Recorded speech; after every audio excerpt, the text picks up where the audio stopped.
Games. I'm Raven, joining me is Lothar. Of course, we're going to bring in you all the action for today. We just had a great series of Czech Republic versus the Philippines, where Czech Republic, led by Stan Sivka, managed to get it out just about in a very close one. In an ace match, they delivered 3-2 with the Elemental Shaman at the end. A very exciting match. Hopefully the next one will be as exciting.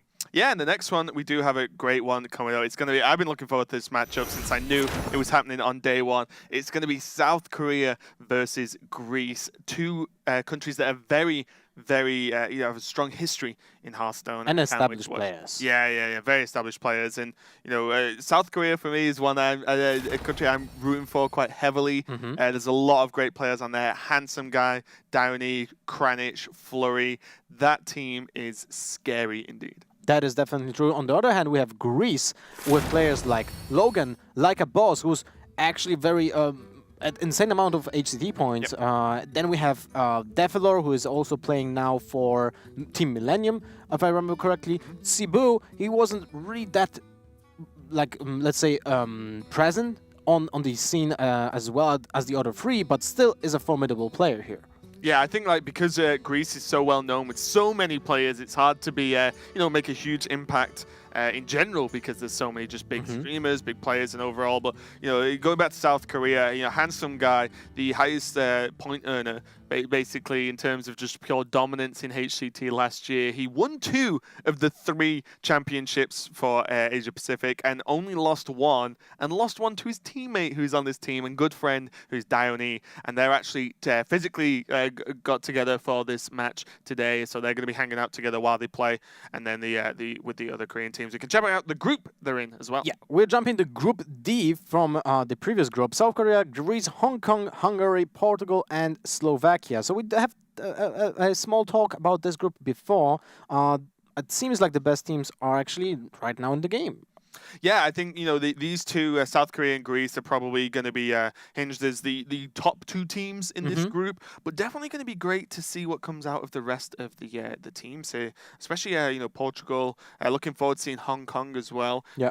For example, Yulsik represents Hong Kong, so he's been in multiple HCT tournaments this year and last year as well. Yeah. So definitely got some strong players, and something he's said multiple times is he wants to continue to grow the Hong Kong scene. As well, so we'll get to see some of that as well when we see more and more players. So yeah, this is the place. Hearthstone Global Games is where it's at to prove how good your country is in the world. I personally look forward to Hungary in this group because I don't really know much about Hungary players. I want to know them. I want to see what the community seems like. Yeah, it's definitely interesting to see, a lot of the time, no matter how close we all are due to the wonders of technology, and, I can be friends with people from Poland, for example, is that there are some areas you just don't hear too much of in Hearthstone, right? Unless they've played in tournaments like DreamHacks and, some other majors for, HCT itself, for example, you just don't get to see too much. But I wouldn't mind visiting Greece. Look at that. Woof. Wow. And you can live in that country. Yes, people can live in Greece. And we get a top-level analysis. That actually looks awesome. So it is going to be the guys from Greece against South Korea. And another place I really want to visit, pretty much the mecca of esports, is good old South Korea. So with another Blizzard title, with the StarCraft. Yep. They are the gods of StarCraft. Absolutely fantastic when the rest of the world are called foreigners. When it comes to StarCraft and Korea, they're like, anyone who's not from Korea is a foreigner, which is absolutely fantastic for me. But let's talk about more Hearthstone. Downey is going to be the player who opens up for South Korea. He had Rogue or Priest to choose from, and he chose his Priest, and he's going to go against Logan, representing Greece, with his Mage over the Hunter. Maybe just make a quick recap. How does this work, right? Because a lot of people actually tuned in right now. So both teams are setting up players in order that is pre-made before even the teams meet. Yep. So we have Downey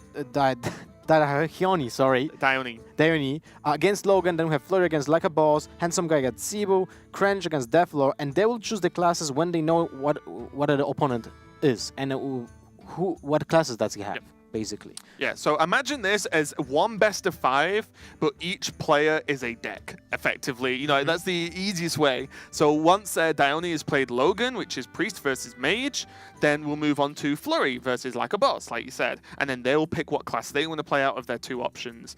If, like in the first series of the day, we went to an ace match, then the player we can see Kranich for Korea and Cebu for Greece, which is actually a bit of a surprise, actually showing a lot of respect to Cebu there, means that, you know, they can either play the class they didn't play in their first game or the 9th class for them there. But let's go into the game because the players are already starting. It's Hunter versus Rogue, the first game. Yep. So they're not starting quite yet, though. No, they're not starting quite yet. Oh, sorry. So yeah, they are going to be going into it, and it looks like it's Mage and Priest to kick off. Yeah, it's fine. The format is new, everyone. The format's new, but the Mage list, we've already seen an aggro Mage from Philippines. Yeah, that is correct. But you know, Time Warp Mage or like OTK Mage, whatever you want to call it, has actually been very popular. We might see that from Greece here as we start with Logan. Well, Logan, I remember I met him in 2015, I think. That was DreamHack summer or winter. Man, that was so long time ago when you think about it. Many years ago. A very loud person, but a super likable personality. And he's like, you know, he's like a bear. He has a huge beard, and he's such a just likable person and a skilled player as well. So hopefully we'll see a lot of good things from him here. We see like a boss in the background there as well. Yep. The Greek guys grouping up, not too much of a surprise. Those names are switched, of course. Is Logan on the left and like a boss in the background, and then we have Dione with the Cloud9 t-shirt on, and Handsome Guy who's at his place, as we mentioned, representing Korea. So that's going to be awesome. And as we, you know, just to remind anyone new who's tuning in, the teams, when they play, they can communicate with their teammates, or they can choose not to if they really want, but they can communicate, which is why we see some players physically getting together to sit in the same room. They're allowed to be on Skype, for example, and talk to each other as well if they can't quite get to each other. So it's a fully team effort, these matchups. If they, of course, want to, because we have seen in the past teams that are really not good in communications. Like an example, Sweden. With players like Skaka, they rather would just play on their own, make the decision on their own, than just getting distracted by other players, right? So it's a matter of choice. How do you want to proceed with this? So far, we have seen teams that are cooperative with each other. I wonder how it will look in the future. Yeah, I mean, you know, Skaka's kind of a rare case in that when he wants to focus and play the game, he has no music on, no nothing. He just sits. No distractions, and just plays Hearthstone. That's all he does, 100% focus. So we'll see how that comes into it when we can check out Team Sweden, which is almost Team Alliance plus show, pretty much. So we'll check how that goes later on. But for now, I'm looking forward to this one. Greece has always been a strong Hearthstone region with players, but other than say like a boss in his HCT performance, the players have never really made it onto the world stage in a super impactful way. Well, that's true, but at the same time, I feel like I would say Greece is a grassroots country when it comes to the community, right? Very strong fireside gatherings presence, a lot of local communities, just tournaments, small tournaments, you know, with few people, but actually very active people, and that's awesome to see from communities all over the world. We have talked about Germany and Czech Republic, an example, right? They have strong communities and really well built, but at the same time, other countries are just trying that on their own. And I feel like this tournament will also rekindle that in some countries, or just initiate that community side in their own countries. If right? you're ever going to get together and watch some Hearthstone, it's going to be to actually support your country, right? You know, it's generally what happens in terms of country-based competition. And we are ready now to, once we've sorted this out, to get into the first game. Oh, man. This is going to be Downey versus Logan. The cameras are actually the wrong way around. That is not Downey at the top, and that is definitely not Logan at the bottom. So we will get that fixed very soon. But it is Downey on the Priest, right? So yes. Downey is on the top. It's just the camera's the wrong way around, guys. We'll fix it. But yeah, this already looks... This is strange. Is it? I mean, it's Purify Priest. Well, yeah, like I said, I just wanted to we talked about it in the previous hours of the broadcast, because it seems like Purify actually made into a competitive deck on its own. And this deck plays cards like Humongous Razor Leaf, which is the new 3/8 drop. Yes, that can't attack, which is where the Purified comes in to silence that naughty card text off so you can actually get in. But we are going into it now. Logan on the bottom playing the Time Warp Mage, so we do get to see this secret in play to gain an extra turn, whereas Downey is going to just play out the Priest and start to go a little bit heavy. We see Inner Fire. No surprise to see that card, plus Divine Spirit. There are a lot of high health minions in the deck. You can just kill someone very quickly with this deck, depending on the draw. Well, it can go to, like, the Humongous Razorleaf can easily go to 20 damage in just one turn. Yep. From 8 HP to 16, and with Power Ward Shield it's just 20 after you double it, right? So that is actually an insane amount of damage. And also you can do silly things like double Divine Spirit and then you just OTK, which is kind of nuts, guys, kind of nuts. Although the stars do have to align for that to work out, but that's kind of what the deck does. We see a lot of card draw for Dione now. It does have the Cleric onto the board, Powered Shield, and an Acolyte of Pain available. And we see, this is the drawback of quests. You pretty much just always pass turn one. You cannot really interact. That's true, but at the same time, it feels like Logan would actually play the quest this turn one anyway, because sometimes you just play Babbling Book on turn one, but when your opponent played a Cleric and just can attack into it, quest. Yeah. then it's not really a waste here in this scenario, because otherwise it would just pass. You would just not play the Babbling Book, most likely. You don't want to give a Priest draw on turn two, because historically speaking, Priests have usually the turn two very weak. Yep, they either use the Hero Power or just don't do anything. Yeah. There's the Elemental now, which is true. really nice. And now we've got the cameras fixed for you guys. We can see the lovely faces of Logan, Downey, and Handsome Guy over his shoulder. And Shadow Vision's in hand. Absolutely amazing card. It discovers a spell from your deck. Very powerful, so you can get into these things where you have, even more Divine Spirits, even more Powered Shields. Even you more should be allowed. Dragonfire Potions when you need them, right? Exactly, yeah. An additional copy of Shadow Word Death. You can think about Shadow Vision as a tutor for a specific card in your deck. So if you didn't draw both copies of that spell, you have actually a huge chance to actually get what you want. Yeah, it's really nice. It doesn't reduce it or anything like the Primordial Glyph for Mage does, but it's just way more accurate, and sometimes getting that one extra spell changes the game completely. Downey has the option now to just trade heal if he really wants, or just get that Acolyte down for even more card draw. I like the Acolyte more because you just want to use the mana efficiently, and also have the Acolyte of Pain already on board to, an example, buff it with a couple Talon Priests that you can top deck from the deck. You can use Powered Shields if you top deck from the deck. So you just want to have that Acolyte of Pain already on board to make it a threat if you just use the Inner Fire combo, an example as well, right? Yeah, this is what's I think the scariest thing about this Priest deck is you can just die. Like, the Priest can almost build a threat out of nothing. You know, like any minion, like you said, suddenly Powered Shield, Divine Spirit, Inner Fire, boom, 8 damage, or even 9, and that's even at the minimal amounts, you know what I mean? Like, you can just OTK sometimes with this deck. There are cards that will help, though, as the deck is reliant on minion damage, which means, Logan's Blizzard, the Frost Bolts, etc. are going to help just, if someone, if Downey commits to like a Divine Spirit in a Fire, Frostbolt, then Blizzard, then you just can't attack, right? Because if you silence it to attack, you lose the buffs as well. So, definitely something to consider. Logan does have options, and does have like a boss with him over his shoulder as well. Cone of Cold, again, a good pickup. Very helpful. Very helpful here, although the version of... I have seen multiple versions of the Open the Waygate Mage, and most of them are not running Flame Strikes, and there's only one copy of Blizzard. Yep. So having that Blizzard already in hand is very impactful. Look at that, there's the Talon Priest already in hand, so that Acolyte of Pain would actually make a huge difference. The Cleric can just become an 8/8 this turn. Do you want to make that? I mean, you also can draw cards. It's an 8/8 though, Luther. I'm okay with an 8/8 against like a freestyle Priest.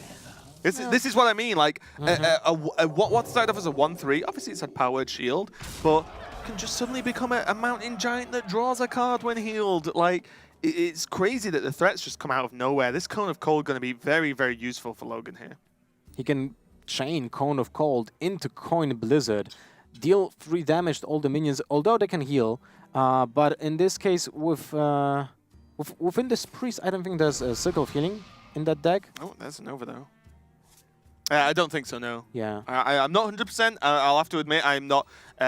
Silence Priest is not a deck I've played a lot of yet. I played against it a fair few times, but the amount of different builds we've seen already, from this tournament in just one match means that truly anything could happen. And that's interesting that Logan didn't opt to use the Cone of Cold at all.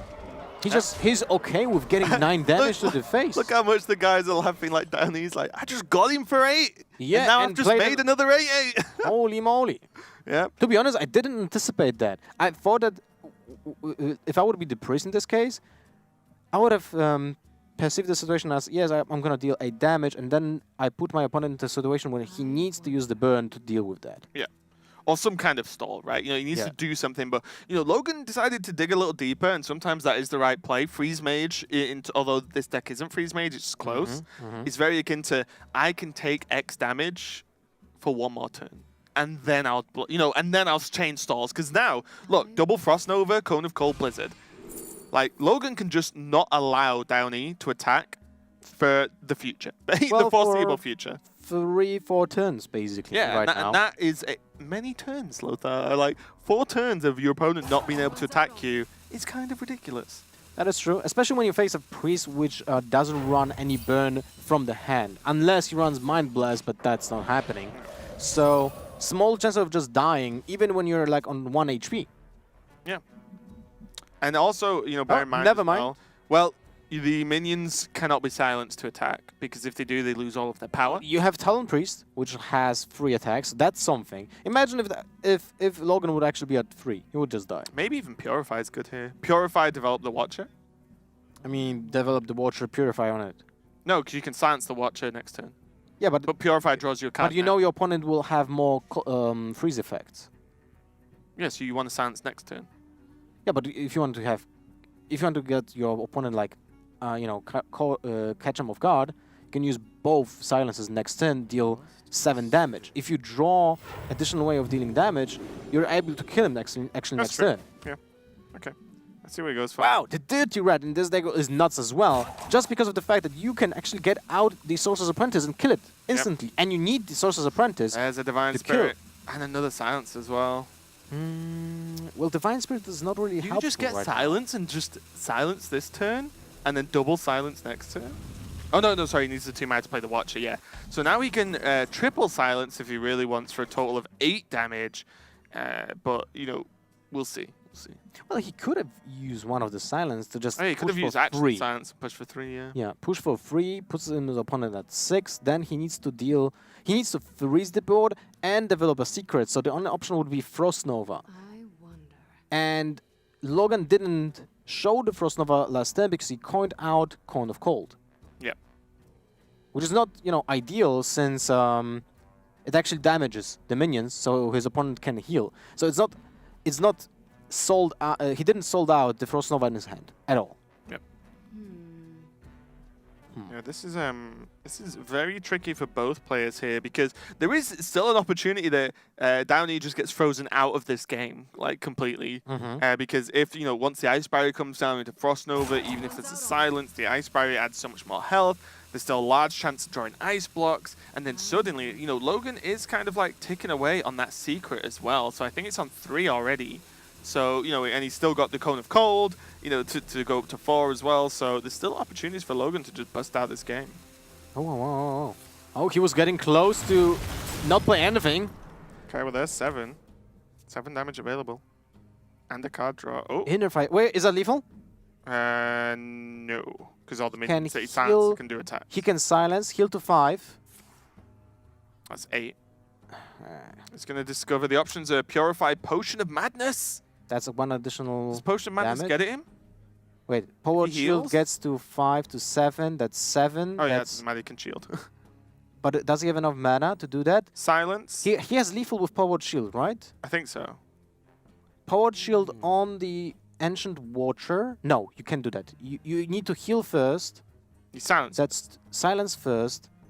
And then you have 2, 4, 3. Yeah, it should be doable, right? If I'm not mistaken, you play first silence on the Ancient Watcher, then you heal it, then you Powered Shield, then you Inner Fire, then you silence Talon Priest, and that's... No, you can't do all of that. You can't heal it as well. Ah, damn. 1 mana close. 1 more shot.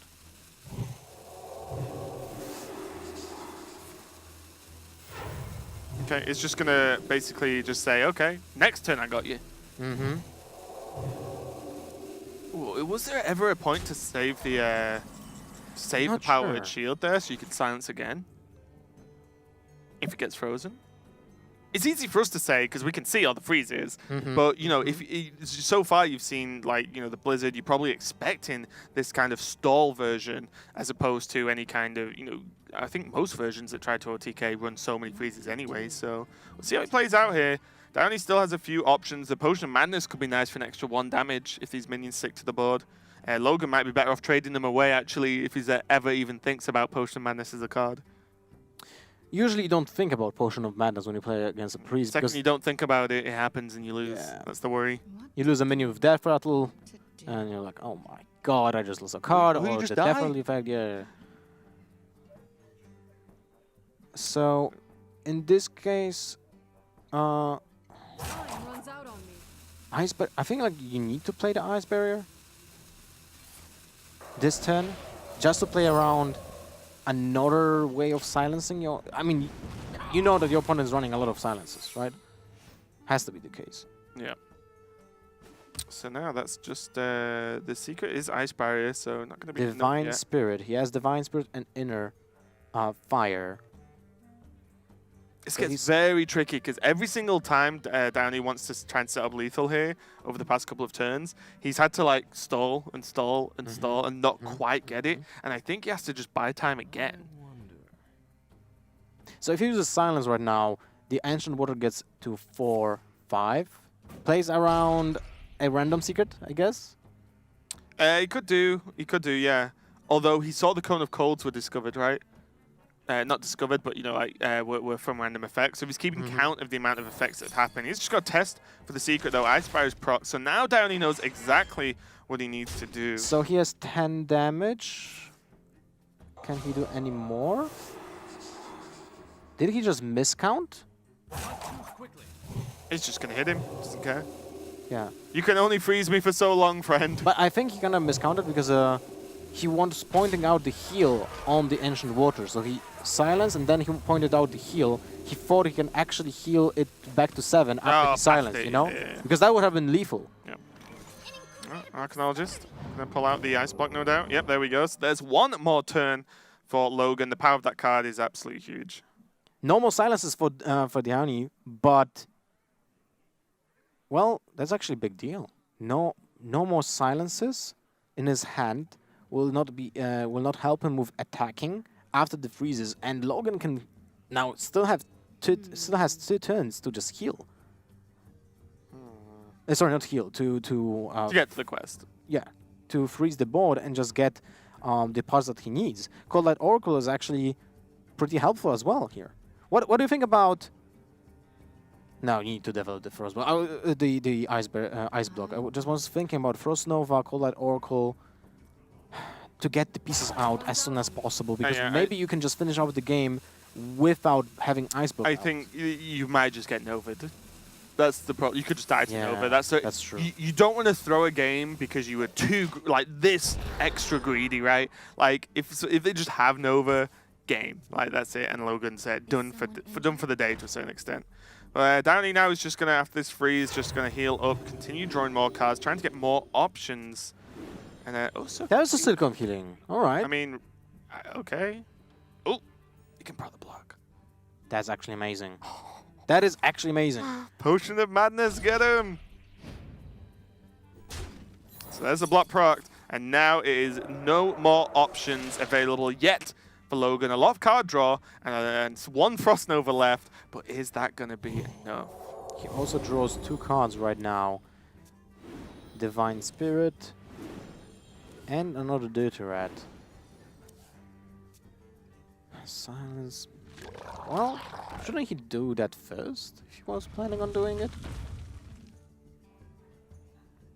It's fine, it just pops the block, right? Doesn't matter. Yeah. Well, oh, look at that. Second ice block. So now you ice block and Nova, right? You have to. And Ice- draw? Cold Cold Light, well, ice right? block, draw. Yeah. Will it overdraw as well? 3... It will overload his opponent by 1. It won't. 3, So go to oh, 10. it's 7. Oh, Yeah, no, we'll go to mind. 10. for this 8. Yeah. Even oh my god, look how weird this deck looks from Downey. You know, his hand looks crazy, but it's actually, you know, getting the work done. Minions are pretty much immortal to a certain extent in terms of how awkward they are to deal with, especially for Logan's deck here.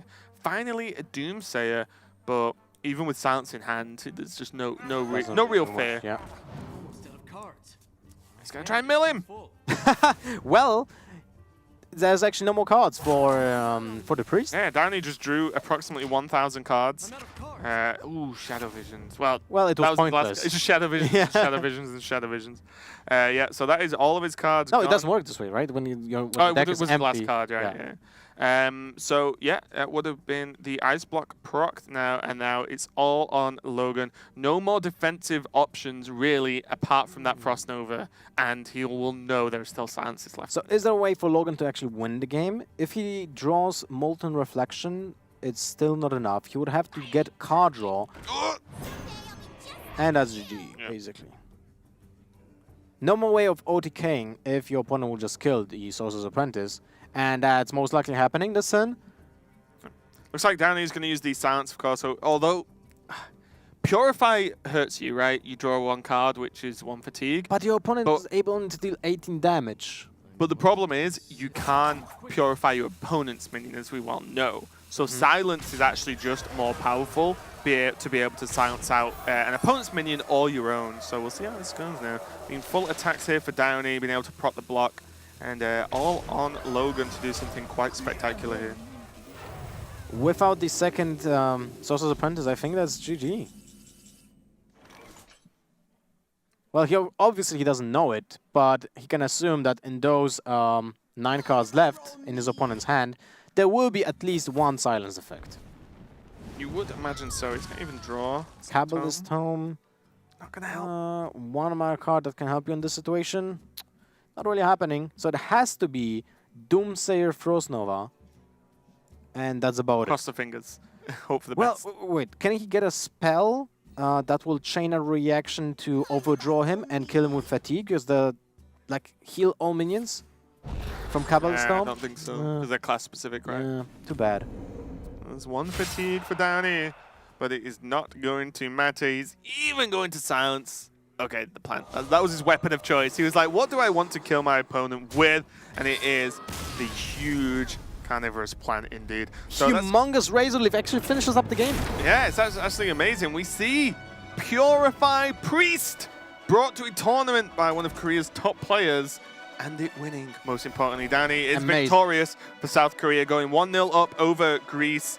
And there's Handsome Guy. He's going to be playing later, who's sat over his shoulder there, ready and waiting for the next game. And that was a crazy game. We saw OTK Mage versus Purify Priest. What is this meta? I already love it. The fact that we have so much different decks, right? The priest can. We already have seen Dragon Priest today. Well, a different Dragon Priest than what we're used to. Then we have seen the Purify Priest. We can still see Miracle Priest, an example. Then we go to the other side of the table, and we had Open the Waygate Mage. We had the Elemental Temple Mage. So much diversity right now in the fresh metagame. I love it. Love it. Yeah, absolutely amazing. That is just game 1 of Korea versus Greece as well. So that's going to be awesome to continue. We can check out how it looks so far. We have Like a Boss for Greece versus Flurry, who's bringing a Hunter versus Like a Boss's Warrior.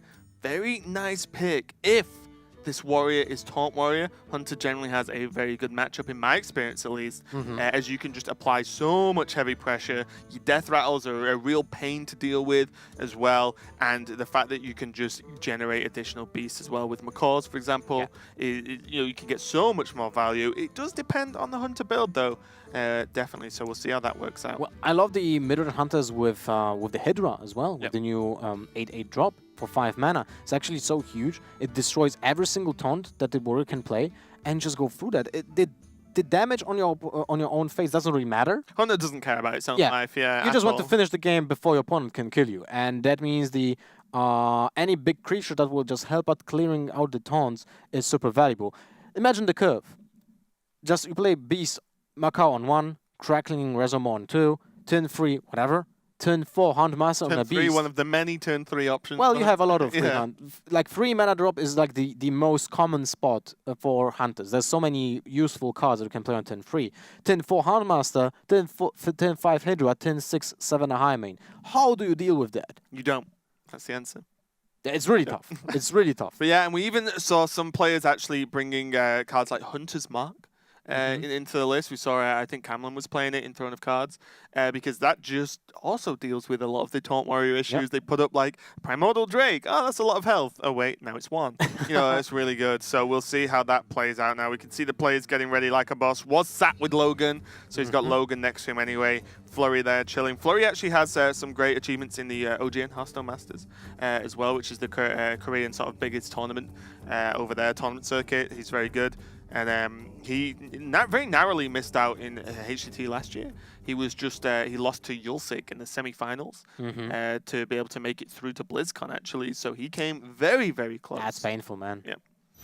Being so close to like such a huge goal, it always leaves you hanging in a spot when you want to prove again that you're a really good player, right? So in this case, they are playing as a team, but I feel like every single player wants to prove that they are a good player, they're a good deck builder. They want to get that, going for them. Well, like I said, even though it's a team and the teams can work together in terms of communication, the player who is like on the screen, the name on the screen, is the player piloting that deck. Yeah. Right. So they can still either mess up or do well. There are a lot of decisions that end up being the pilot's decision, 100%, or snap calls. Like that is on you. And like you said, you either use the time to shine, or you have potentially letting the team down a little bit, which could be a problem. So, not only the team down, but also the entire country. The entire population of the country, which is definitely a lot of pressure for these players as we get into the first game. Flurry versus Like a Boss. Oh, look like at that. Pirate Warrior. Okay, things change now. This can actually be pretty tough for the Hunter, because although they have a lot of early game, their early game is nowhere near as good as the Pirate early game, mainly because of Fiery War Axe. And because of patches as well. You lose one card that is actually very impactful in the Ward of 1-drops, and in this case, that Makar doesn't have the synergy with the Kraken Razormaw anymore, because it just dies, and you can't adapt. Imagine if that Razormaw comes down, gets the adapt on the Jeweled Makar, gets the plants out of it, trades in, you get additional 2 minions that allows you to trade with another pirates, which is actually super impactful. In this case, he's not able to do that anymore. Yeah, really nice pick here, Like a Boss on the, I think at least, on the better end of the matchup here. And like I said, Jewel Makar, even like +3 attack can be nice, but not if it's just dead, right? That's the issue. Answering the 1-drop is kind of huge, but never mind. Oh my god, I told you I love South Korea as a team. And we have the Golaka Crawler. Get wrecked, pirates. Well, sometimes it's not enough. Even when you play it on turn 2, or you just kill... It's the return of the Totem Golem. Yeah. But we have also the Turtledex Hatchling, which is a 3-mana 2/2 minion just at adapt. Yeah. So it can be a 5/2, it can be a 2/5, it can be poisonous, it can have a taunt. It's actually not a bad minion in this situation. If it has a taunt, it actually soaks up maybe 5 damage from an Arcanine Reaper. To be honest, against pirates, if it soaks up any damage, I'm happy. But yeah, we can see Knuckles as well, which is kind of great to just see in a deck. Flurry already, there you go, head in hands, sat back. Okay, it's Pirate Warrior, and Like a Boss, it's almost like they can see each other. Is that like Flurry was like, oh god, pirates, okay, and then Like a Boss is like, yeah, it's pirates, but now Mega Crab. The Galactic Crawler gonna eat up the deckhand there and actually just be pretty okay with life at this point. That is true. Pretty far on the board. Fireworks doesn't trade into it unless Fireworks coin upgrade. I like that. Which you might have to do.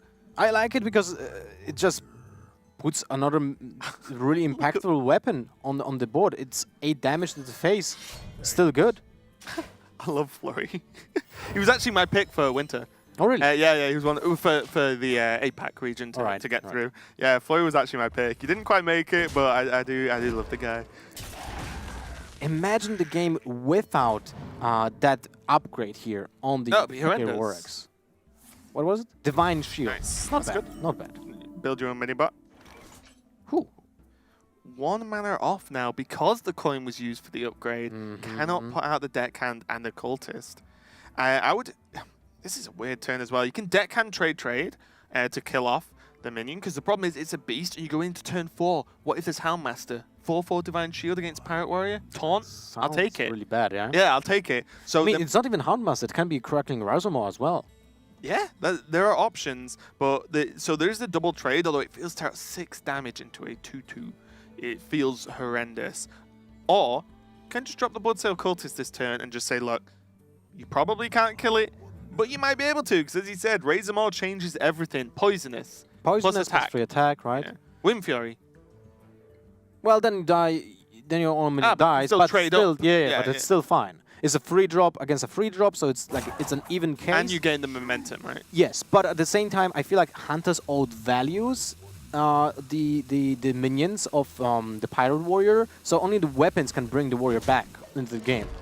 Oh, he's actually looks like a Oh, boss man. has found a third line. Just going to go for the hero power instead. This means that he is going to save up that deckhand to proc an additional durability on the weapon. So and he just continue. wants to make his Oh, own here we Arcane go. Reaper. So it's poisonous, can't be targeted, and summon 2 plants. Feels like Poisonous might be the most impactful here. Yeah, with the Divine Shield. I was thinking, like, can't be targeted. Well, Divine Shield, it's kind of fine. Warrior kind of deals with things with direct attacks anyway. So, yeah, Poisonous. And now a Hyena. Where does Lycobos even look at this point? You know, like, the Poisonous minion is a nightmare. The Hyena is also a nightmare. What do you kill? Well, you need to kill the Hyena as soon as possible, so I'm guessing You sacrifice the Cultist. the deckhand will just be enough here, right? It will have charge. You play deckhand, you play the cultist, you charge the deckhand into the Hyena, then you kill Crackling Razormaw. But then the Cultist just dies. Yes, Yeah. but you still have a 5/1 weapon. Yeah. And you know that you still have second Fear War Axe with the Nagakosa, so that's 8 damage. The problem is that the Hunter just kind of slowly It's grinds you one out. step Yeah. ahead, isn't it? It's just Yeah. edging forward every single turn. And look, this is super awkward. And in this, you know, I said at the start I felt Pirate Warrior could do well versus Hunter, but you know, maybe I'm wrong. It's not a matchup I've played tons of, to be completely honest. But this is not the most standard of Hunter decks. There is Knuckles staring at us in the hand there, which is great. But yeah, Razormaw, something I will say, Razormaw is just super powerful. Probably, or at least one of the most powerful cards in the set, in my opinion. Especially because it comes down in the game like so fast, right? Oh, I want to see like a boss's face. Yes! Oh my god! He's just like, he almost got up and walked away. He was like, no, I'm not playing a game where Knuckles is involved. And This it makes doesn't no sense. die. Look at that. Oh, it's against pirates. It's You awesome. kill the minion and hit face at the same time. Wow. Knuckles making an impact. It has 7 HP, which is a huge difference for the Fury War Axe, because even if it gets buffed by Nagakosa, it's still outside the range. You got to think about it as well. Wind Fury, you know, adapts. Wind Fury, Taunt, Divine Shield. Like, imagine Wind Fury, you do 6 damage if you trade into 2 minions, 6 damage to face. Yeah. You buy so much board control and And still just like, Handmaster. man, nuts. Okay, Knuckles- I'm gonna go home and craft Knuckles.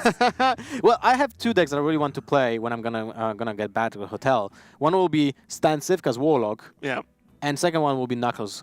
And the second one will just be a Hunter deck with Knuckles in it. Perfect. And now, like a boss, so many awkward decisions. He has so many minions available, but there's still the Poisonous Beast on the board. Any minion he plays, unless he trades into it, of course, dies. But the problem is if he trades into it, he's putting 5 damage into a 2/2. So he's just going to say, right, Smart Life. He does have Leroy and does have a second Fire War Axe for some damage, but you know what? Flurry has a lot of damage himself as well. That's 10 damage this turn, but he goes for the Macaw first to see the drop, and it might be... Hydra? Ooh. Oh, well, it's Emerald Hive Queen. You don't want to play that yet. Yeah, you might Well, probably you can just... play it with Soul Hand. Yeah, that's fine. Apart from Kill Command, of course. Well, keep that, of course. Yeah. But, so the Poisonous Pterodax kills the Nagakosa, you deal 3 damage with Knuckles to the face, you develop 2 1-drops, and a weapon, so you deal additional 3 damage to the face as well. That's enough, right? You don't need anything else. Yep. Even if you draw a minion next turn, if it will be like Houndmaster, you're still able to play it for 6 mana with the Emerald Hive Queen here. Yeah, and I think at this point as well, there was a question of whether you want to keep the Poisonous minion on the board and actually just kill command the Corsair. Okay. But then you run out of value, right? Because Pirate Warrior specifically can just burst you, so you don't care about having a 2/2 available. If this was Taunt Warrior and you could kill a Taunt and not use the 2/2, then you might. But you want to save the kill command to basically win the race at this point. So it's a 6, 10, 16 damage right now in the hand needs from something Lucky else. Boss. He still needs, He needs a another second heroic strike. Exactly, yeah. Yeah, this is looking grim. Knuckles Hunter beating up Pirate Warrior. Who would have thought it? Only here at HGG. No Handmaster. That's not really impactful at all. So we have 3, 5, 6, 8, 11. Yep. 16, 18 damage. Not enough. Yeah, that's definitely a whiff for Flurry, and that's when you kind of get a little bit afraid. Yes, because now there's one out left for Like a Boss, and it's the second copy of Heroic Strike with 20 cards left in the deck. Sorry, no. There we go. 19. Like a Boss is telling us there's one out. Like a Boss is a very, visual player. He gets super emotional. He plays for his family. We saw this out from HGT last year. Super nice, super cool guy, but he gets very invested in the game, and you see that in his actions. And it's all on the Heroic Strike. That is not a Heroic Strike, and that's going to be very difficult to deal with. And a conscious choice for Flurry to not use the hero power while he had free mana, because that puts the Mortal Strike in range, so that will be 6 damage, and that will actually make it lethal with Heroic Strike as well, instead of the Leroy. Oh, yeah. So he cut the chances of dying for another if he had the combination. Heroic Strike and the Mortal Strike, yeah. And what this does as well is Flurry just has lethal, unless something crazy happens. Yeah. So now, Like a Boss thinks about what to do, I think, or he just sipping. Yeah, he's just going to finish his drink before he finishes up. It's fine. So, well, can he do anything? Or is he just messing with us? Well, what's funny is Knuckles provides a lot of damage. Well, a lot. 3. It looks a lot on the board. But, like, he can't Heroic Strike Knuckles down. And then anything else he kills are pretty much 1 or 2 attack minions. All the power is coming from the weapon and the kill command we can see in hand. He doesn't know there's a kill command there, of course, but he's just setting it up, doing what he can do, going for it. Well, it's one of lethal, right now, on board. 3, 6, 8, 9, 11. 14, yeah. Yeah, it's 14. So kill command is going to pretty much end this game. Oh, Kodo as well. Good to know. Good to know as I try and copy Flurry's deck list. Look at that. It was actually pretty close to not win this game.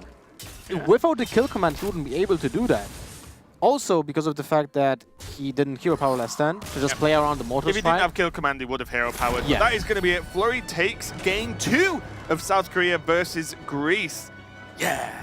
South Korea is like my pick. So we'll tell you about this as we cast and as we go on. We were asked to pick some countries that we wanted to country we wanted to support that wasn't our home country. Yeah. But I couldn't pick UK, for example. I was just like straight away South Korea, easiest pick of my life. And so far they are not letting me down. They are 2-0 up over Greece. Mine was Ukraine, by the way. I'm for one of the easy ones.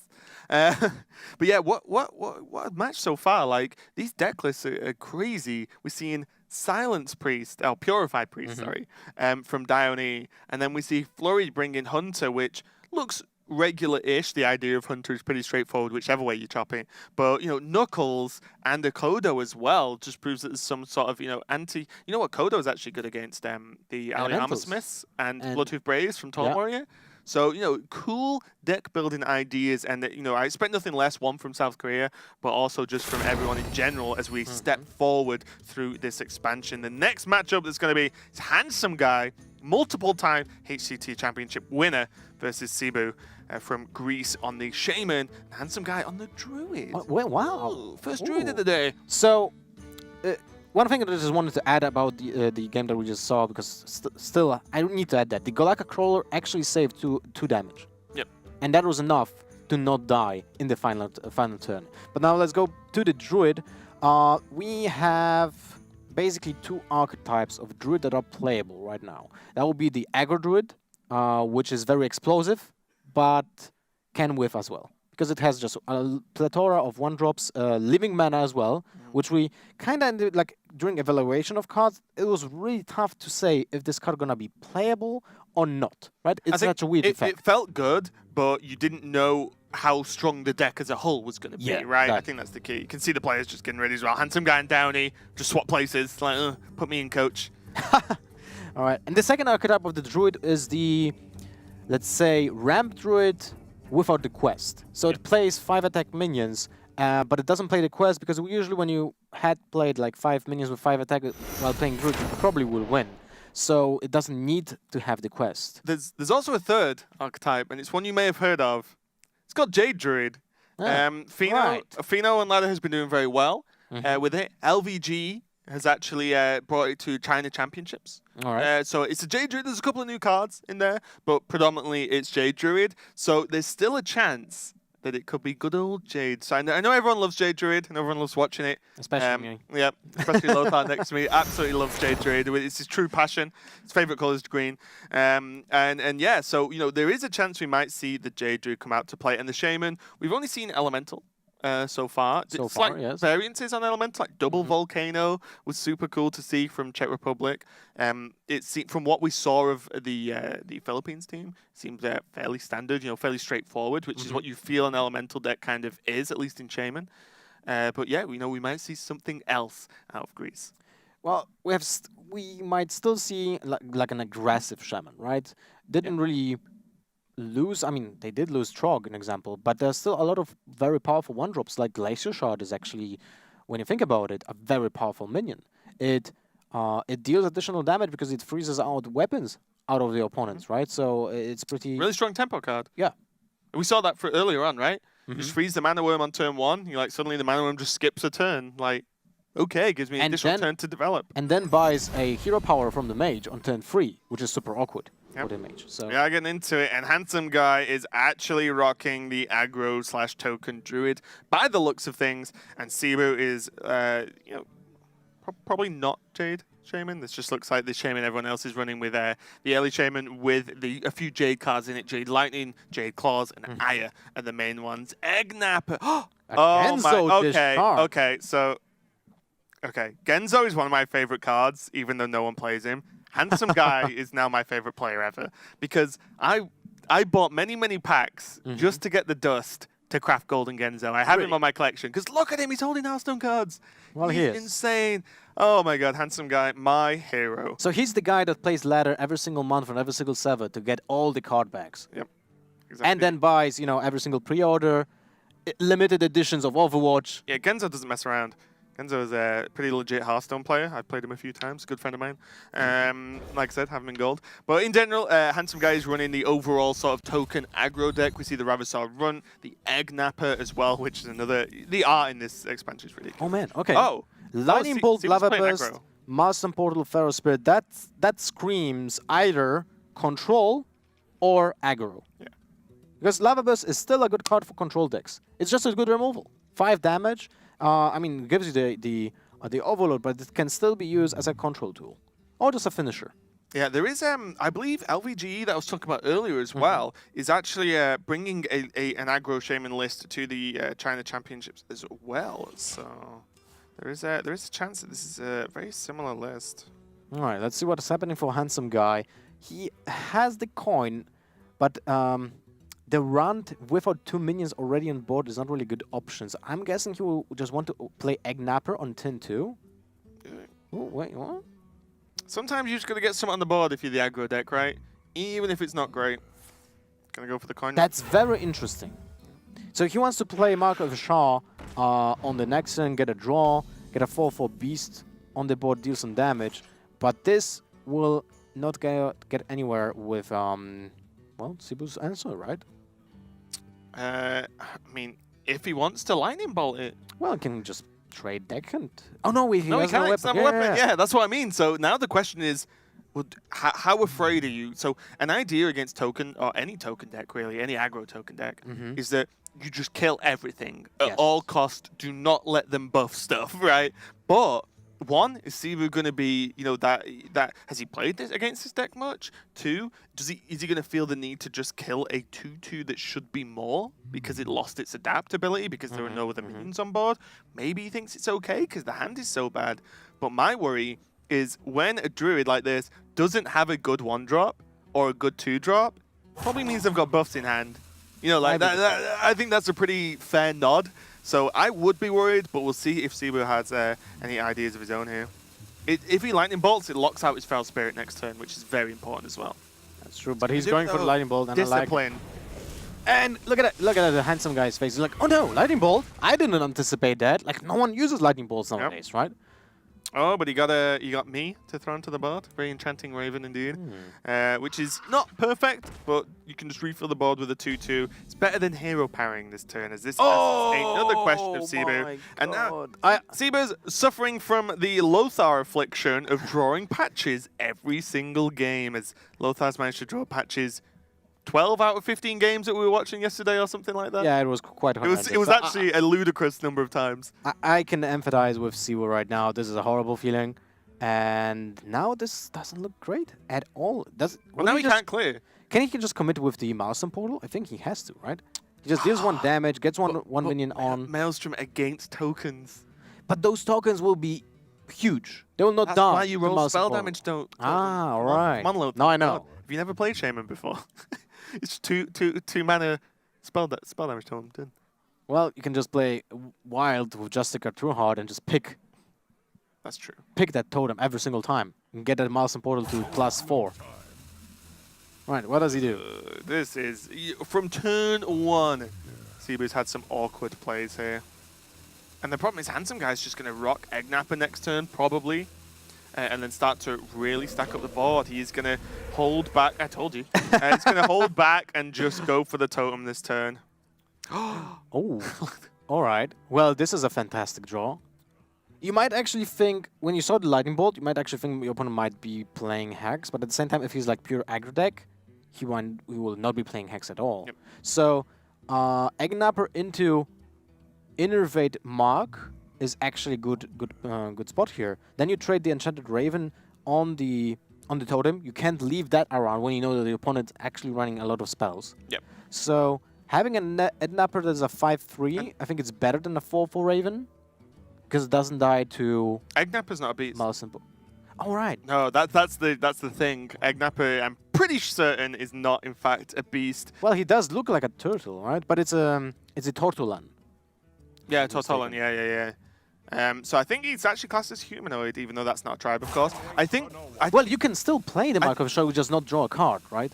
Well, I was going to say, I think it's even fine on the Raven. If there's direct removal, right, then you get your Genzo is safe. Or, though, I was going to say this play, the other line is Innovate Genzo and Mark. The other problem with this is you are open to direct removal on Genzo, who could potentially be very valuable indeed.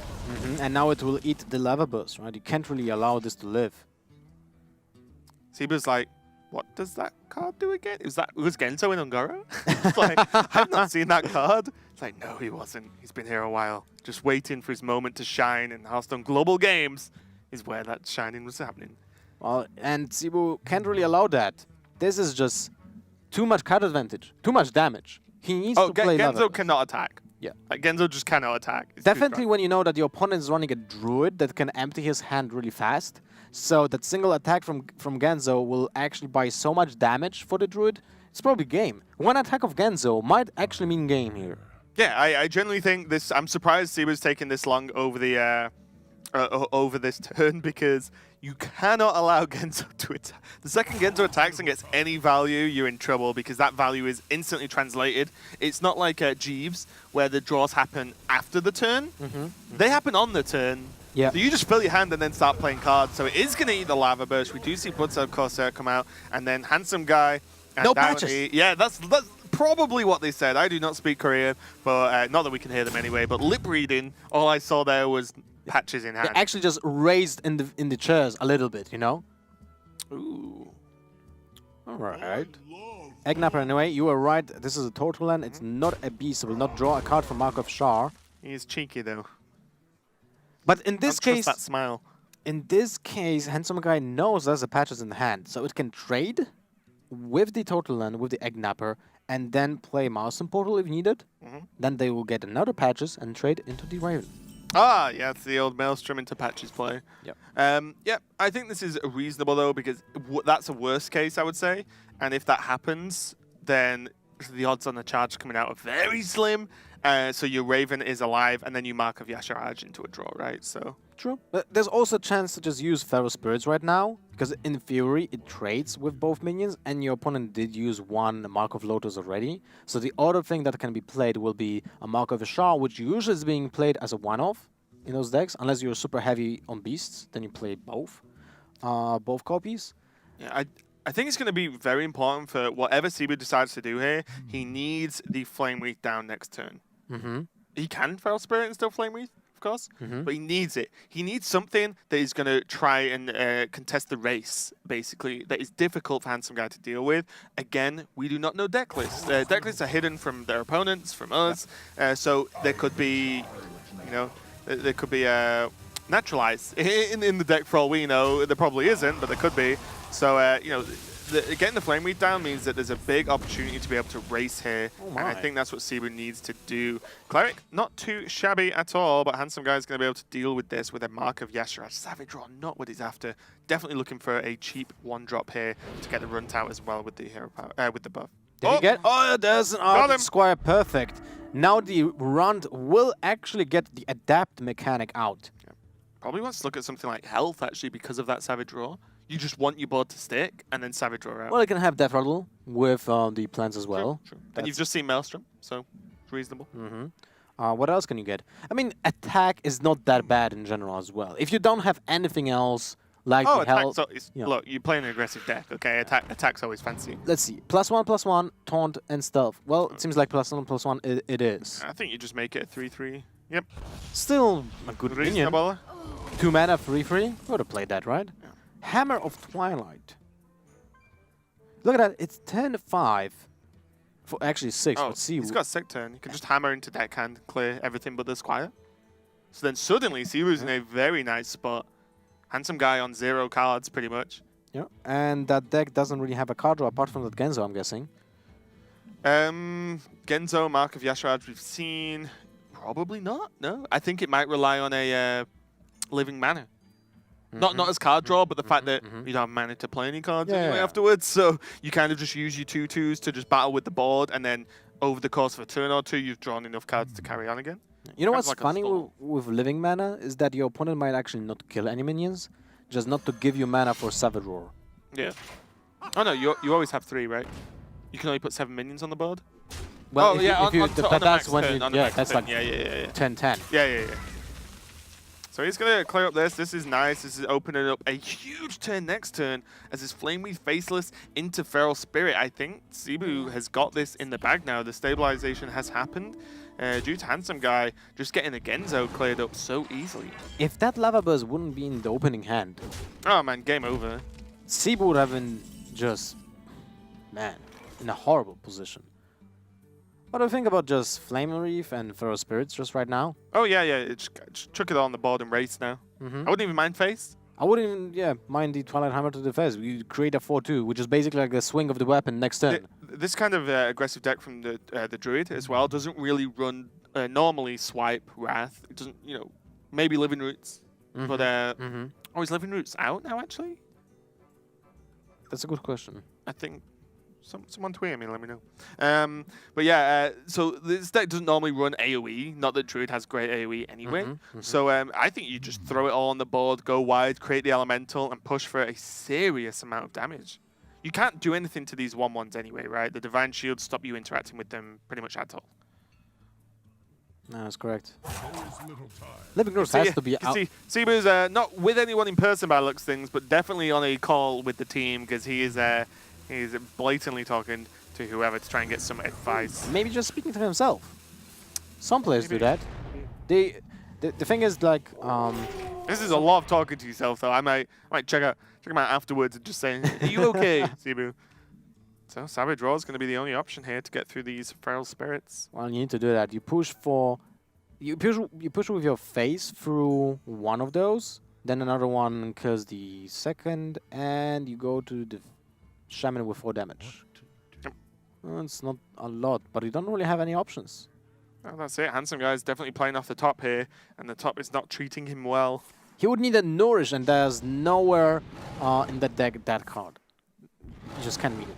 I mean, you probably would have said Genzo wasn't in the deck as well, Lothar, so... Yeah.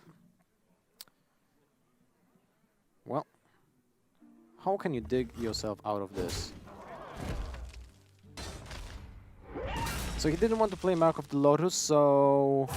You can still play it. Yeah, but do you want to? I mean, you can't combine this with Living Mana because it uses all the mana. Unless it's turn 8, and that's still Oh wait, that's No, you actually can't next do it on turn. turn 8, Yeah. yeah. you can do it on turn 8. Okay, so that's actually makes sense. Playing to the living mana out. Yeah. I say out. Living mana doesn't win you the game, but it's definitely a problem. Mm-hmm. Bitter Tide Hydra. Well, if it 4 mana 7/7 wasn't enough, a 5 mana 8/8 could be, but not this turn. Without overload. Yeah, as with no overload, but yeah, definitely drawback though when there's a lot of low attack minions on the board. But yeah, the not going to be down this turn due to the overload from the big Frail Spirit into Flamewreath Faceless. The previous turn, Galactic Crawler and Hero Power looks pretty straightforward to me. You know what's funny now? That the 7/7 can actually like think, do I trade here? No, it doesn't. It Probably hits not, face. right? It hits face every day. The problem is that your opponent's deck is way more explosive than yours, at least at this point. Still, right? So even if you raise, that's 11 damage, and if you swing with the hammer, your elemental dies out of the Twilight Hammer because there are 2 1/1s that can trade into it. Unless you use with the hammer to kill the 1/1. Well, that clears it up. You go face in this case when you have a taunt totem on your side of the board. Like I said, you can just sort of turn on the race at this point. So that's a lot of pressure now coming out from Cebu. And it's not living mana. We might even just see a concede at this point. This is going to be very, very, very difficult for Handsome Guy to climb himself out of this one, even as a druid. Goes for the mark of the Lotus, so he wants to kill nothing. Anything. Basically. But yeah, Bitter Tide Hydra is going to come down this turn, no doubt, from Cebu. He's a bit of a smile on his face there, probably feeling confident. And as soon as this Hydra comes down, Handsome Guy might just call this one a day. Oh, and a Flame Totem. He can play actually the entire hand and still totem up. The entire 2-card hand. Oh, when you think about it, sometimes though cards are like 7, 8 mana, so you can replay them. So Galactic Crawl goes into the Divine Shield. That's like 100%. Now you just have to think: do you want to use the 7/7 to clear up the Argent Squire or the other minion?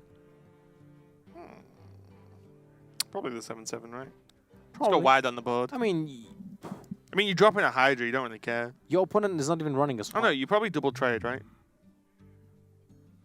You just trade. You have Hydra. You just don't want minions to attack the Hydra. Well, you tap first. You see what you get.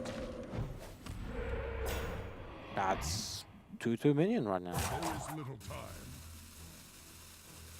9 damage to the face with the Flame Tongue Totem. Seems like a good choice.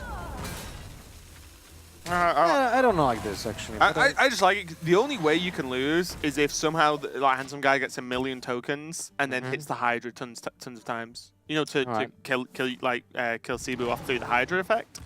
Which, if you don't know, deals 3 damage to the hero if it takes any damage. So any 1-attack minions effectively deal 3 to the hero's face. So, that's the only way you can really lose at this point. We see the second Defender of Argus picked up from Handsome Guy. Absolutely horrendous draw, though. It looks like those guys are happy. As long as they're having a good they're time. having fun. They're having fun definitely with this deck. Handsome Guy's like, Dionys probably saying, like, God, Handsome Guy. why do you have to lose this game? We're supposed to win 3-0. yeah. They're still discussing. They're like, so, if I play Argus, it's a 2-3. If I don't play Argus, we probably die. Might be the case, yes. So that's 15, 19, 23. 2 off. The hitter of the 10 damage. Sounds powerful. Scary minion indeed. He has 3 heads, which means 3 bites, which means 10 damage with the Flame Tongue. So each head deals 3.33. Yeah. Reoccurring. And 0.1 is lost. I mean 0.01. Patches comes out, and it's still game. Yeah, nothing you can do. They're just laughing. They're like, oh no, the Petrus dies to the totem. He concedes. Handsome Guy is going to lose this game. Cebu is going to put 1 point on the board for Greece and stop a complete clean sweep. So he's going to be happy there with the aggro shaman again. Yet another deck we have not really seen too commonly on ladder. Everyone's focusing on the elements mainly, but Sibu's like, I'm gonna do the good old-fashioned way. I heard 4 mana 7/7s were good, and now I can put a 5 mana 8/8 in the deck. Sounds good to me. You can't curve out of them like both because you have Overload for 10/5 if you play the 7/7, but at the same time, it's more consistent, right? You want to put a big minion on 10/4/5 or like the mid-range, right? So when you have 4 copies of those, it's easier to do when you just only have the Flamer Faceless. Worth noting, Greece seems to be old school. They just play the last metagame. Pirate Warrior, aggro shaman. Like, why not at this point?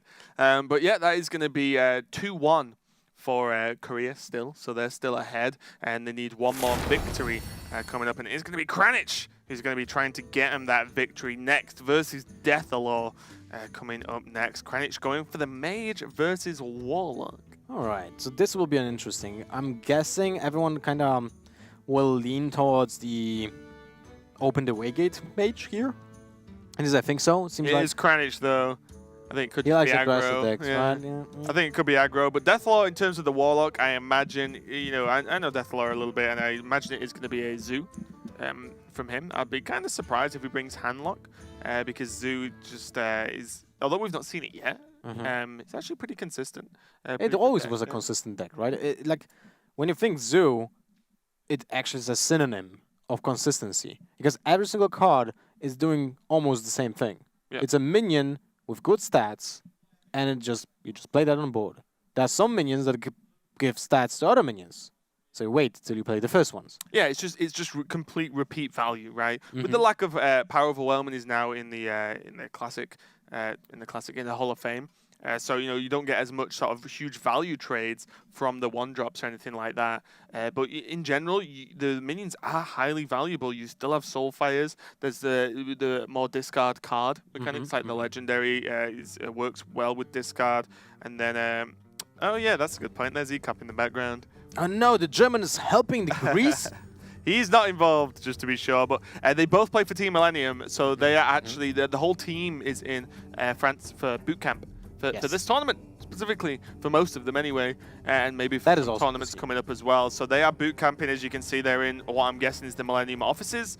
Shout out to them then. Yeah, it's awesome. It's we've seen multiple players get together physically and work on this tournament. And Greece saw like a Boss and Logan together, but they were definitely helping out Cebu there.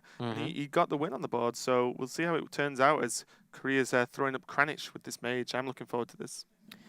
Every single match seems like a Christmas Eve. You get something new. What will we get next? Yeah, what do we get next? Or it's like a box of chocolate. You don't know what to get. Right, every single one will be different. But there are no bad things apart from the Pirate Warrior we saw earlier. So. Yeah, well, to be honest, I feel like Pirate Warrior is kind of needed in the game anyway. You need a strong aggro deck to just keep control decks in check. And I feel like maybe Pirate Warrior is a little bit too strong, but it's still I'm okay with needed. a sprinkle of Pirate Warrior. Yeah. And we have like a Crawler right now, which is kind of impactful. Yeah. It fits in some decks even without the effect, right? Because it's still a beast, it's still a 2/2/3, so it's not that bad. And when you think about it, there are a lot of pirates in other decks as well. Rogue always has pirates. There are Swashbucklers, there might be deckhands, right? There's always patches, so might be some effects. All right, so let's get ready to rumble. Kranich on the Open the Waygate Mage versus Deathalore on Zoo. Got him. Good guess, Raven. Oh, yes. Wow. Fantastic. Up top. I hope you heard that. But I was wrong about Kranich. He is going to play Time Warp. It's going to be cool to see how he works out the deck. The deck already looks reasonably similar to Logan's, the Freeze Mage style version. So we'll see how he plays this out. Zoo looking pretty straightforward. You may recognize these cards from every other Zoo iteration we've had the past year or so. As we see Soulfire, Knife, Doomguard, and Darkshade Councilman. But Kranich already... I love South Korea. Looking at the Molten Giant list, there are a few players playing this, and I believe they have Arcane Giants and Molten Giants in the list. You play both. And this means when Molten Giant was nerfed to 25 mana, but when you procced at 1 on Ice Block, it's fine. Becomes cheap enough. Yeah, it's at 0 anyway. The problem with this version of the Mage is the fact that you can't really reliably go through taunts. Yeah. because you might just not have enough damage. But at the same time, it's easier to assemble those combo pieces because you don't really need 4 or 5 cards. You can finish. Sometimes you can finish the game with a single giant. Yeah, depending on how much damage you've done beforehand, and also you can the base combo, depending on what the list is like 3 cards. Alex Straza, 2 giants, Time Warp, hit. You don't like, even need Alex Straza. Oh, well, sorry, 2 giants, Time Warp, Alex Straza. You know, in terms of almost guaranteeing the damage if there's no taunts. So, yeah, it's a lot easier to pull off. And Kranich now does have Doomsayer on 2 as well, which means he can sort of try and push back this zoo opening.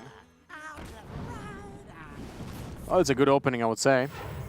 You put 5 power on board on turn 1. Seems reasonable. Seems reasonable, and it's especially reasonable against a Doomsayer. So because now Kranich can't really play that.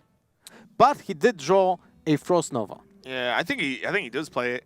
I think so? with this deck, yeah, I think you've got to go for it. I don't think there needs to be what Direwolf exactly to kill it. Some people instead of the PO are playing Abusive Serpent. Those people are crazy, Lothar. Well, I have seen those people, and yes, they are crazy. No, I mean, yeah, I'm not saying like I would have gone for Doomsayer there, but there are obviously reasons with so much power available that you wouldn't. But yeah, there is the Frost Nova probably did help with that decision. You are right. Well, yes, if you would have drawn anything else apart from the Frost Nova, I probably would have played the Doomsayer anyway, just to have a chance of securing the board and having an insane advantage early on. But when you have the guarantee to play turn 5 Doomsayer Frost Nova, and your opponent most likely will not have a chance to deal with that, because we talked about this actually yesterday, not a lot of people are actually playing the Alchemist. Yep. So there's an easy way of dealing with the Doomsayer nowadays. Then you just clear the entire board from Zoo, and that's amazing. Yeah, these Fireflies going to come down from Deathlore, go a bit wider onto the board, and also make it more and more likely that this Ravenous Pterodax is actually going to go off, which it destroys one of your own minions that you choose and double adapts, which is absolutely insane. It's nuts. Plus attack, Wind Fury, get him. That's 14 damage if your opponent doesn't reply to it, which rarely happens, but it can happen. So still, Kranich will get a lot of damage in the upcoming turns. It's 6 damage this turn, and he can get even more in the upcoming one, because he will still not play Frost Nova. So he will go down by a huge margin when it comes to his health. He doesn't have card draw in his hand as well, that's a problem. But he knows his turn 5 is Nova Doomsayer, turn 6 Blizzard, so he still has a lot of card draw to actually get something important and something crucial.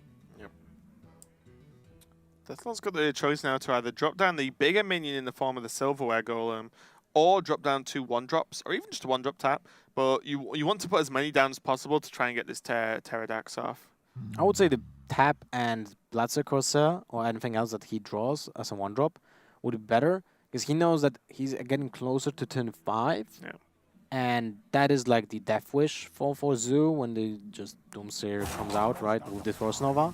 So he will definitely not overextend, but at the same time, wow, he goes with the Silverware Golem. Interesting.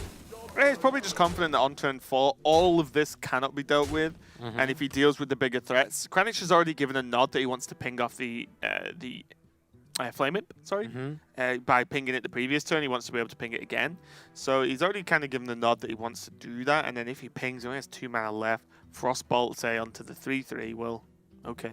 There are three minions still left on the board. That's true. So now let's count this. If he pings the Flame Imp, he still gets 6 damage to the face. That's 13 life left. If he just goes for the Frost Nova, he's still left at 19, so he heals essentially for 6. Is it worth it to lose the second Frost Nova here? Because you will definitely play Frost Nova or Doomsayer on turn 5, and your opponent will probably not commit more minions if you just play the Frost Nova. So I like the ping. Yeah, I like the ping. Ping's nice just because, one, you set that up anyway. Yeah. You kind of committed to it regardless. And also, like you said, this kind of just sets up for a cleaner 5. And then he can actually Frost Nova any bigger threats later on. Because you've got to think, this isn't about just getting Frost Nova Doomsayer off the once. Like, you've got to make it to the late game here. And he's okay taking damage, remember. He has a Maulin Giant in hand. Yeah, not bad. No, Ice Block, of course. But Still okay. The giant is currently at 14. You have to remember it was nerfed from 20 to 25 cost. And for Devlor, I feel like this is the turn when you should play the Pterodactyl, but at the same time you're aware it's turn 5. And if your opponent just plays Doomsayer Frost Nova, you literally have no way of dealing with it. Yeah. Maybe just a direwolf. No Direwolf. He already played. He goes into the Pterodactyl. +3 attack, I guess. Well, +1/+1 is not that bad either. Poisonous can be okay. Also +3 attack. And Death Rattle, right? has to be Death Rattle, especially before turn 5. I love the animation on the massive adapt. By Oh yeah, when it grows. It's like, dum, dum. Yeah. Check that out if you've not seen it, guys. If you didn't catch it then, at least. It's gonna be Frost Nova Doom saying no surprises here. Still, 2 minions will be left. Yep. So it's not that And there's a horrible. direwolf available. Ooh, and the Doom. Well, that's close. It's actually 5 damage. Well, what's kind of cool is there can be Malkazar's Imp into Doomguard next turn to draw 2 additional cards for the turn after. He can cycle. Well, definitely cycling the Corsair would be amazing. Direwolf Alpha a little bit less, Yeah. but it's okay. But I think with the Doomguard you might be too slow otherwise, because it's gonna be it's gonna be. I suppose you could maybe take one turn.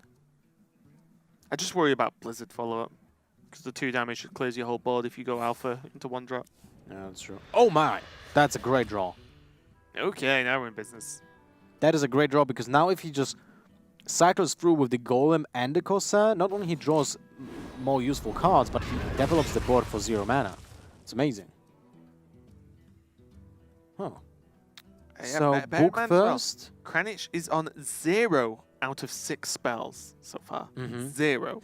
Kranich has got a long way to go for his quest. That's true, but at the same time, he might even finish the game without that. Yeah, true. He doesn't necessarily need his quest to win. What to do? What to do? He wants to go for the Sorcerer's Apprentice. Right, because he doesn't need it to finish up the game, right? Putting up Minion against Zoo is still great. Loot Hoarder and a Cumberless Tome. Seems like Loot Hoarder is the option here. Because you want to card draw. It kind of trades with one of the 1/1s. It's like when you play Babbling Book, your opponent will not trade. It will just ignore I it. think you have a ping so the Sorcerer's Apprentice doesn't die. Time runs out on me. Yeah. Good option as well. Which means that you've got that little bit more chance that the Apprentice lives, which means you can do crazy things next turn. And that's also interesting because now Devlor, if he wants to kill the Sorcerer's Apprentice, he either needs to sacrifice the attack from the Doomguard into it, or he needs to play Direwolf, and that Not means... play the Doomguard. Exactly, not play the Doomguard. So essentially, he's always losing damage. And you can't really allow the Sorcerer's Apprentice to live. And what is even more important, Devlor doesn't know which version is he facing. Yeah. So he might not... I'm almost convinced that he actually doesn't think about Molten Giant at all. Probably not. It's definitely not the common list. The Exodia sort of Antonidas chain list is most common. And then even just Arcane Giants on their own. Yeah. It's actually more common, I would say, than Molten's. And when you play against a Warlock, you don't really need Exodia, I mean the full OTK combo, because you need 3 Sorcerer's Apprentice deal 18 damage, and you play against a class that will actually deal damage to its own health pool. Ooh. You got the Silverware Golem And onto the the second board. Doomguard, that's sick. So now Direwolf and second Doomguard is an option for next turn. Pretty huge. There's an Ice Block. So he can develop Ice Block, play Babbling Book, and Frost Nova. Although, he might just go for Actually, Loot Holder. I like Blizzard Book. Think so? Yeah. Blizzard is so expensive. Get it out your hand while you can and while you're relatively safe on 12 health. And you can squeeze the obviously Book first to see what you guess. Oh my, second Ice Block, that's Well, sick. look at Kranich is like, yeah. Wow. Take a third Ice What a Block in the deck. roll. But yeah, I like Blizzard because it's so awkward to deal with, to play, because it's 6 mana, and then you can actually just get it out now, and then and not have to worry about it later on. Just the Frost Nova is so much easier to actually play. All right, well, Time runs still out. an interesting choice. I feel like there's merit to both. Both Blizzard, as you say, it's an expensive card, I'll give you that. But at the same time, you want to develop the Ice Block as soon as possible, especially if you plan to play Kabbalist Tome next turn. That's true. Yeah. It's gonna go for the Nova. Lothar wins this round. That's a very impactful minion, actually. Knife Juggler. Mhm. Very impactful one because it can help you to clear the block while you're still frozen. Yeah, Kranich is now one spell into his Waygate. Not quite there yet, though. Got plenty more to go, another 5. And yeah, he's got to work out how he wants to do this, because this game is going to have to either stall out for a long time, as he doesn't really have the beef to be able to finish up this game at all. All right. The cycle from the imp is so important in this case. It's just you never lose value. You just play a 5 mana 5/7 charge without a drawback. That's a certain card. That's insane when you think about it. Now the Blizzard will come in handy because it will kill the kill command. What am I talking about? The Knife Juggler. Yep. That's going to be nice. Crazed Alchemist. And as well for Deathblow. And look at that. The Molten Giant will come out for 1 mana. That Tome needs to get into the freeze effect if that's the case. But this is pretty nice. Or doesn't want to go for the loot order. No. Nah, you played the Mullen. You You played the played Mullen, Mullen, yeah. yeah. Look at Deathlow's face. Yeah, he didn't was like, anticipate that. What? He didn't anticipate that God. at all. Okay, so this is a huge threat now for him to deal with. Crazy Alchemist not going to do too much to a Mullen Giant. Oh, by the way, he plays Crazy Alchemist. Yeah. All right, that's awesome. Akari Fellhound, though. That's going to put up a bit of a speed bump at least. Soaks up the damage from the Molten Giants. That's nice. Although, unfortunately, he just lost the imp, so he doesn't have the cycle anymore. You know, the sickest play. Akari Fellhound, discard the Wolves, Crazy Alchemist, the Fellhound to be able So to it's trade with the 8-3, Mullen Giant. And then it dies to Frostbolt, and you're like, Shush, Lothar. I don't like your logic.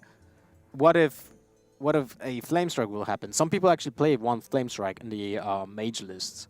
It's not that... Don't shoot down my ideas, Lothar. Come on. I'm just talking about possibilities, man. It would be funny if it happened, though. He has no good way to deal with the Mullen, actually. Whether he even wants to at this point, he might just choose to ignore it. If he ignores it, like, he doesn't know there are 3 ice blocks, right? Okay, he can play the Alchemist. Here we go. It is something he can do, and boo. He doesn't go Oh, for I it. thought we were friends, Deathlock. So he's playing around a second Doomsayer with another freeze effect, I guess.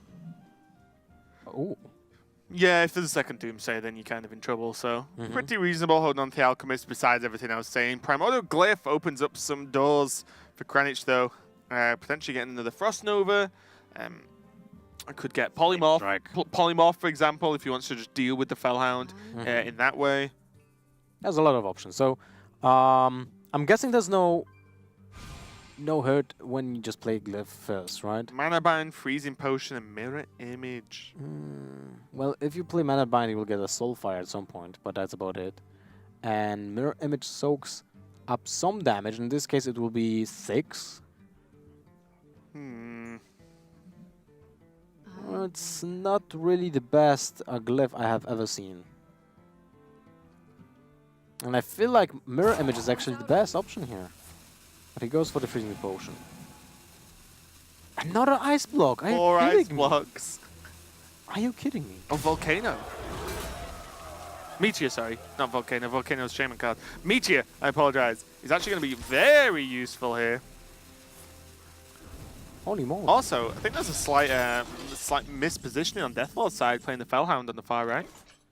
Because it had Taunt, so if it was going to die, then there's nothing with Direwolf. That's Could have true, put but- one more minion on the other side of Direwolf. That's correct. But at the same time, maybe he was just counting on the damage from the taunt. But he should have just played the taunt inside of the minions, right? And now I imagine we aren't going to see Soulfire this turn. We can see that there's 3 cards in hand currently that are going to help with their Kranich's quest. But yeah, I imagine you have to hold. So it's tough. Do you Soulfire the Mountain Giant, or do you hold the Soulfire to just guarantee proc the block next turn? Even though we can see It's 3 more where that came from. It's probably not gonna happen, bro. It's like 4 ice blocks. That's crazy. It's actually sick. Meech is so good as well. Dude, that card's only 6 mana. And it kills Anything. everything on this board, basically. Ooh, okay. Oh. Get meteored. Well, that doesn't really help, to be honest, now. Because of the way the alchemist works out. Get it out! Get it out! So it's 3 damage to the adjacent minions. Oh, a blizzard. Well, that comes handy. Yeah, I as mean, well. Blizzard's just reasonable as well, I guess. So you want to, if you want to play Blizzard, you kind of need to play the Ice Block as well, because you don't want to die to another Soulfire from the top. Oh, you have to ice block this turn no matter what, right? Kinda. Because you'll die to any sort of direct damage. Well, what are the charge minions? Both Doomguns are well played already. Oh, right. There's the. Never mind. Because you can't. The Forbidden Forbidden Flame it actually comes works up. handy. Yeah, the 1 mana spare after playing the ice block means you can clear up the 1-drop. Oh, Soulfire as well. That was close. And he's at 4 spells out of 6 in the quest. And he has 1 more generated spell out of his deck in his hand currently, which is Meteor. You know what tickles me a little bit? What? Kranich just played the 2 ice blocks he got from additional effects, not the 2 in his deck. Oh, you're right. Which is kind of great. It's like...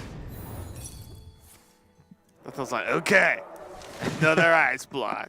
And now I know he still has 2 more left. I got this. Highly problematic. Positioning. Not playing around Meteor. Yeah. Oh, Punished. how do you know? Wait, Molten Reflection? Yeah, for the Giants.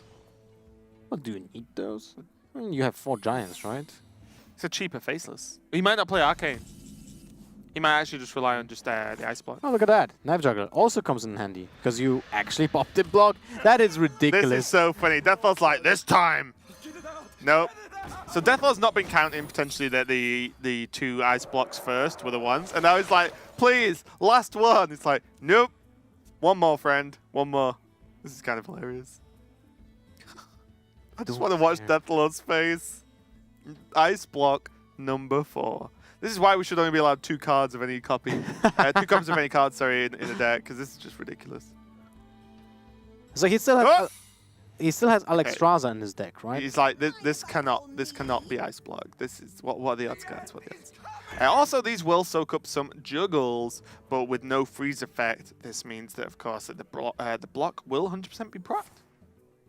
That's true. I was thinking about, you know, killing the villager, but that can actually kill you because of the fact that Ice Block doesn't work during your turn. That's sick. He can Pterodax into the 1/1s. Mm-hmm. But there's no adapt taunt. Sorry, adapt charge. So. No, but that's why you go for the 1/1s, right? You got 2 goes at getting the 1/1s, so there's the ice block again. Deathlaw's eyes are like. Well, that's it, right? 4 Yeah, ice blocks surely. is enough. Yeah, I think you Pterodax into the taunts here. Sorry, into the 1/1s, the plants. Mm-hmm. Because then when the Doomsayer goes off, the plant's alive, and you need 1 to live to get lethal here. Let's see. What he will do. You could also just wait and go Clutch Mother Pterodax into stealth. Potentially. To try and just sneak it out. Because like I said, there's probably just no ice blocks left. You've seen 2 blizzards, I think, already. Okay, he goes for the Death Rattle then. Goes 2 shots. Missed. Oh, missed again. Man. Harsh life. Divine Shield shall not protect you from a Doomsayer. What if the Doomsayer would get a change? Deal 100 damage to each minion. And then Divine Divine Shield Shield becomes actually OP. helps. Anto? Antonidas wins the game next turn. Most likely. For sure. Right? No, it doesn't. No. It's 11-12. So 2 off. So your opponent can't tap. Yeah, you have to tome. I think. Do you? Well, if you tome and you don't get a win condition, you're not winning. Get an ice block, it's fine. No, wait. You actually win if you play Antonidas this turn. I mean, you win next turn. Because Cabalist's Tome will give you a spell that will trigger the quest. But it needs 0 mana. Ah. Yeah, it's tricky.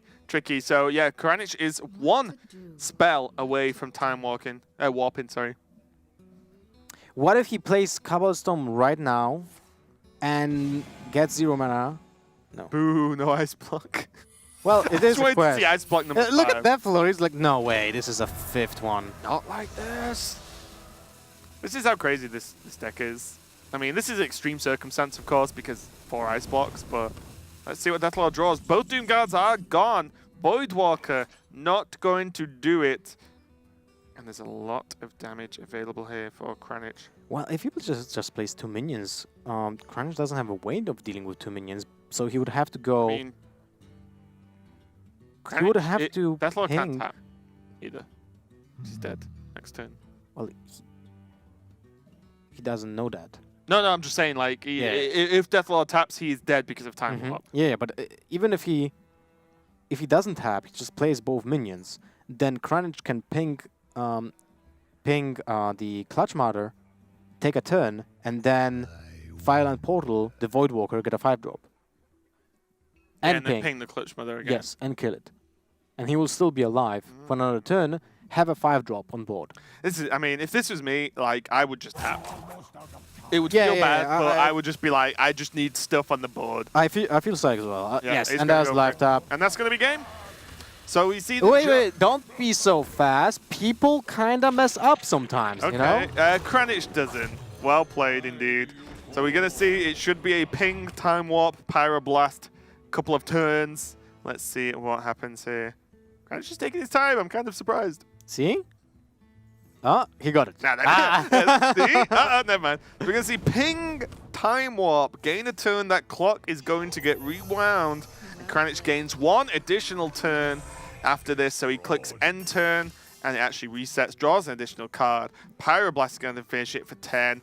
And South Korea take it over Greece with Kranich on the time warp mage there. 3-1 in total, taking that final win over Deathlord, playing the Zoo list. What a crazy series. Actually, so far, every single game was really exciting. A lot of outcomes that could have gone either way, and a lot of decisions to make, actually. I think this is the toughest deck to play in overall in current metagame, the Waygate Mage, right? There's so many decisions that you have to make, so many also random cards. So many ways to build the deck as well. Yes. Like, that's the thing. And we did see, 2 additional ice blocks, which, I mean, Kranich would have lost if it wasn't for those ice blocks. That is true. But you do play a lot of cards that generate more cards, right? Like, that's the way the deck works, and the way you actually proc the quest. So stuff like this is going to happen. But it was great, great play from both players. Actually, I think, like I said, Deathlord's tap, that if it was actually, gave Kranich lethal, I would have tapped every single day of the week. Almost everyone would tap there. Yeah, exactly. So there's not much you can really try and play around there. So yeah, South Korea is going to take it. There is no need for an ace match. They went 3-1. A strong performance for those guys. And yeah, they're going to be joining Czech Republic in the first 2 teams to be able to get wins here. So we see Downey beat Logan, Flurry beat Like a Boss, Cebu beat Handsome Guy, and then Kranich took down Deathlord. No need for the ace match with Kranich to play again, which would have been a joy to watch, although he couldn't have played his mage. That is true. So this is the second match of the day. We still have 3 ahead. And Your favorite coming up next, mate? Oh yeah, right. So we can check out the standings of this group, though, to see where they stand now. And I can guess South Korea is probably going to be at the top. And then well, it has probably going to be at the bottom. Has to be because they have a 3-1 and the other team has a 3-2. Right, as well. Oh wait, what am Oh god. Yeah. You missed my joke, Clifford. Sorry. Okay, so we see there, with a 3-1 record, as we mentioned, that the game score is going to potentially be important later on. And now Greece taking the loss. But as we said, these are probably the 2 top teams in this group. So now they've sort of got each other out of the way. They can focus on preying on the other teams, but it's all down to the other teams, Hong Kong, Slovakia, Hungary, Portugal, to actually, knock these guys down and propel them ahead as the top 4 go through. Yep. To the second stage, of course, it's still far away. Just to recap what we have said in the beginning of the tournament. There's a round robin in every single group, so each team plays against another team once. Then we get to stage 2, where you have another round robin, but with less amount of teams. Yep, we take a top cut from every single group in this stage, move it on to a second stage, and then we'll move on from there to get a single elimination and then the grand finals. But that's going to be it for now. We're going to go to a very short break before we check out the next match we've got coming up. Plenty more Hearthstone for you guys today. This is Hearthstone Global Games. Don't go anywhere.